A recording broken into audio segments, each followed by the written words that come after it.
कहेंगे अभी महाकुंभ का मेला होने वाला है, इससे पहले लगातार साधु संत हैं वो सनातन बोर्ड की मांग कर रहे हैं, क्या लगता है ये सही है या गलत है? भाई इतना टाइम बाद अगर उन्होंने मांग करी है तो बहुत गलत किया उन्होंने पहले ही मांगना शुरू हो जाना और कांग्रेस को 10 साल बाद ही गद्दी से उतार देना था, जिसने व्हाट्सएप एक्ट और वक्त बोर्ड बनाया। अगर वक्त बोर्ड तुमने बनाया तो सनातन बोर्ड भी बनाते, लेकिन पक्षपात करना था। तो अगर पक्षपात किया है तो अब मांग रहे हैं तो दे दो, देना चाहिए ना भाई। 90-100 करोड़ अगर जहर नहीं घोलते सनातन की लाठी पे तो मुट्ठी भर नहीं नाचते 100 करोड़ की छाती पे। वही चीज हो रहा है। अब अगर मांग रहा है वो तो क्यों नहीं दोगे? एक बड़ा तबका बहुसंख्यक है। हाँ सर, क्या नाम हो आपका? मेरा नाम मोहम्मद दानिश है और मैं चाहता हूँ मोदी जी सनातन जो ये मांग कर रहे हैं ना, सनातन बोर्ड की ये आप बना दें। मुझे कोई दिक्कत नहीं है, ना मुझे वक्फ बोर्ड से कोई दिक्कत, ना मुझे सनातन बोर्ड से कोई दिक्कत। मुझे क्यों दिक्कत होगी? आपको बताऊं, ये हमारे देशभक्त हैं।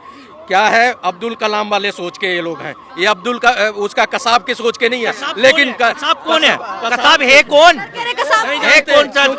अपने देश के धरोहरों को पहचानते हैं हम। ये मुसलमान हमारे देश में रहता है। इस तरह का सच्चा मुसलमान चाहिए हमें, वो लोग नहीं चाहिए जो किसी के बहकावे में। मोदी जी अपील कर रहा हूँ, सनातन धर्म आप बनाएं, बोर्ड बनाएं और बनाए दिखाए जनता को कि ये हमने भी बना के दिखाया है।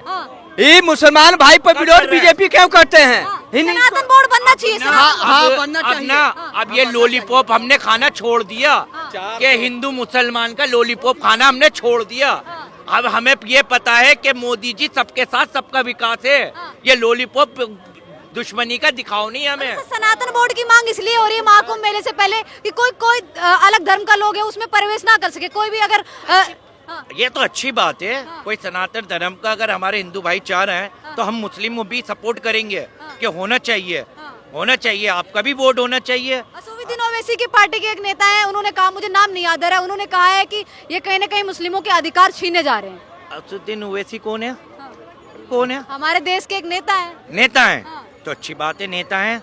वो ये बात कह रहे हैं तो गलत बात कह रहे हैं।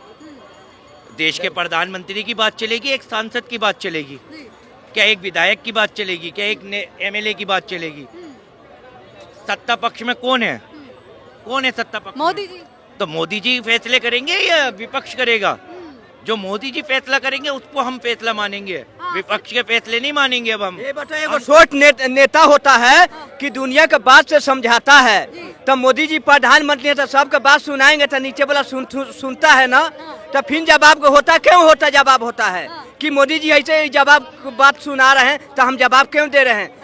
तो ये एक बात सुने, तो ऐसे सबको सुनना चाहिए। जब से बीजेपी की सरकार बनी है 2014 से, आप बता दे कहाँ बम विलास हुए हैं, कहाँ टेररिज्म अटैक हुआ है, कहाँ हुआ है? मुझे बता दें, कहीं हुआ है?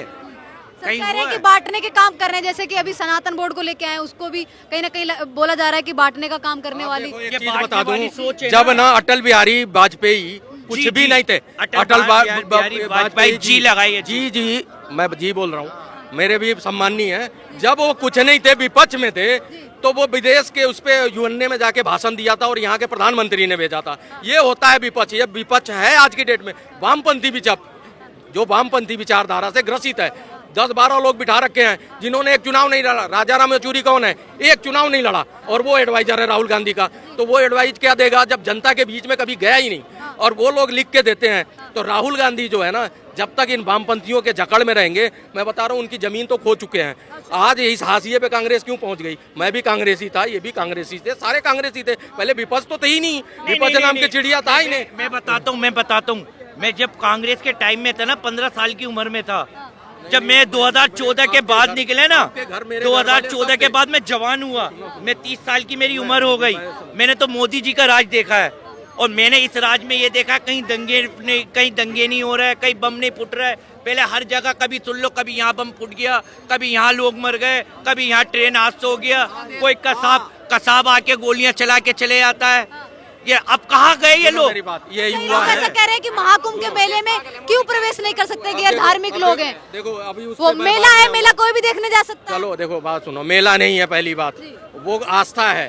और आस्था जो होता है ना, उसमें नागा बैरागा, समझ रहे हो, साधु संत महंत अखाड़े, बड़े बड़े अखाड़ों के संत आते हैं और वो जो है ना कर्म निष्ठा से आते हैं, व्रत रखते हैं और वो गायब होते हैं। जनता की नज़रों से नागा और बैरागा तो किसी ने देखा ही नहीं। रस्सी बांध के चलते हो बैरागा और जो नंगे चलते हो नागा, वो पूरी उसमें 12 साल लुप्त रहते हैं, बस वो कुंभ के मेले में नजर आते हैं। तो जब वो समाज से अलग रहते हैं तो आप अगर कोई दुकान लगा के अनैतिक काम हो जाता है और वहाँ दंगा भड़क जाए तो रोटी सेकने के लिए विपक्ष के लिए तो बढ़िया मौका। विपक्ष तो चाहता है कि ऐसी चीजें कराई जाएं और इनके धर्म में विघ्न पड़े। जैसे अभी उन्होंने अभी करा था ना, सावन के महीने का, 1 महीने का है कुंभ, 1 महीने का है, बला टल जाएगी। तुम आप अपना धर्म निभा लो, सारी चीजें निभा लो और उसके बाद तुम करते रहो 11 महीने रोजगार। किसने रोका? किसी को कोई नहीं रोकता, लेकिन उसमें घुसना जरूरी इसलिए है कि विपक्ष को चाहिए मुद्दा। उसमें घुसेगा, कुछ होगा तो उस पर रोटी सेकी जाएगी। बताएंगे कुंभ में उनकी व्यवस्था खराब थी, समझ रहे हो? ये नहीं बोलेगा। आपने कुंभ के मेले की बात की, कौन से मेले की बात की? कुंभ के अभी इस पे प्रशासन ने कोई एक्शन लिया? मोदी जी ने कुछ बात बोली अभी तो कहा नहीं है, लेकिन साधु संत लगातार मांग कर रहे हैं कि सनातन बोर्ड होना चाहिए ताकि सारी जितने भी मंदिर की मोदी होगा ना हिंदू राष्ट्र बना के छोड़ेगा। अच्छा, हाँ पूरा ने। मेरी बात सुनो, हिंदू राष्ट्र पागल है, मोदी क्या के चरण छू रहा है वो, और देश पागल है। थोड़ा सा क्लियरिफाई कर दूं, जस्टिफाई कर देता हूं। हिंदू राज नहीं, हिंदू राष्ट्र की बात नहीं चल रही है। बाबा बागेश्वर जो नंगे पैर कर रहे हैं वो हिंदुओं को एकत्रित करने के लिए। जो जातियों में बिखराव है, आज हमारे सनातन की बागडोर कोई संभालने वाला वो दलित है, वो गरीब तबका है। आज मंदिरों में सेवा भाव और जो श्रद्धा दिखता है वो गरीब के उससे दिखता है। करोड़पति अरबपति कभी आके दान करके चला जाता है, बट मंदिरों की व्यवस्था और मंदिरों को बनाए रखना और पूजा की जो वो पद्धति है उसको निभाने का काम वही गरीब करता है। हरिद्वार वही नहाने जाता है, जमुना जी, गंगा जी। अब तो यहाँ जमुना जी 50 किलोमीटर खराब है, लेकिन इसके आगे तो जमुना जी पवित्र है ना, नहाते हैं लोग, तो वही नहाता है। अरबपति नहीं जाता, अरबपति तो सिर्फ किसी खास मौके पे गया और दान करके चला, वो बालाजी जाता है। तो ये गरीब दलित, जिनको दलित दलित बोल रहे हो ना, यही सनातन की मेन रीढ़ है, उन्हीं को जोड़ रहे हैं वो कि भैया जब रीढ़ अलग हो जाती है ना, शरीर के अंग अलग हो जाते हैं, उनको इकट्ठा कर रहे हैं। हिंदू राष्ट्र तो अपने आप जब संख्या इकट्ठा रहेगी तो वैसे ही लोग कहने लगेंगे कि भैया हिंदुओं का देश है, एक देश है पूरे विश्व में हिंदू का है। जैसे पूरे विश्व में, जैसे हमारे शरीर में आत्मा का स्थान होता है ना, वैसे ही पूरे विश्व में भारत का स्थान है। भारत की तरफ भी सब उठता है, देखते हैं। सनातन बोर्ड की आखिर जो सनातन बोर्ड है उसकी जरूरत क्यों पड़ी? क्यों आखिर मांग कर रहे हैं लगातार जो साधु लोग संत? मांग कर रहे हैं ना, सुनिए, मैं भी उनमें से हूँ। मांग इसलिए किया जा रहा, बदले की भावना ये है कि बड़ा सताए हुए लोग हैं। आप बताइए कि पार्लियामेंट को जो वहाँ के वो है महासचिव हैं, क्या नाम है, महाराष्ट्र के नाम भूल रहा हूँ उनका, आजमी आजमी है जो, उन्होंने क्या बोला, पार्लियामेंट वक्त भर की जमीन है, जितने सांसद है पार्लियामेंट, सुप्रीम कोर्ट वो वक्फ बोर्ड की जितने मेंबर हैं वो किराया दें। अब सोच लो, इस तरह की दादागिरी। 1500 साल पुराना मंदिर, 1400 पहले इस्लाम आता है, उसको तुम दावा ठोक दे। केरल में कई गांव, एक गांव का गांव है वो कह दिया कि मंदिर, दिल्ली के नागलोई ले लो, और भी 6 मंदिर हैं, उसको वक्फ बोर्ड ने दावा ठोक दिया, बोर्ड लगाया कि हमारा है। तो इस तरह की जब दादागिरी चलेगी, इससे ग्रसित लोग। वक्फ बोर्ड अगर वक्फ बोर्ड वाला काम करता ना कि भैया चलो स्कूल खोलता है, कॉलेज खोलता है, हॉस्पिटल खोलता है, 9,40,000 एकड़ जमीन बहुत होती है, एक देश बस जाता है, ठीक है, तुम ये सब काम करते, बट नहीं।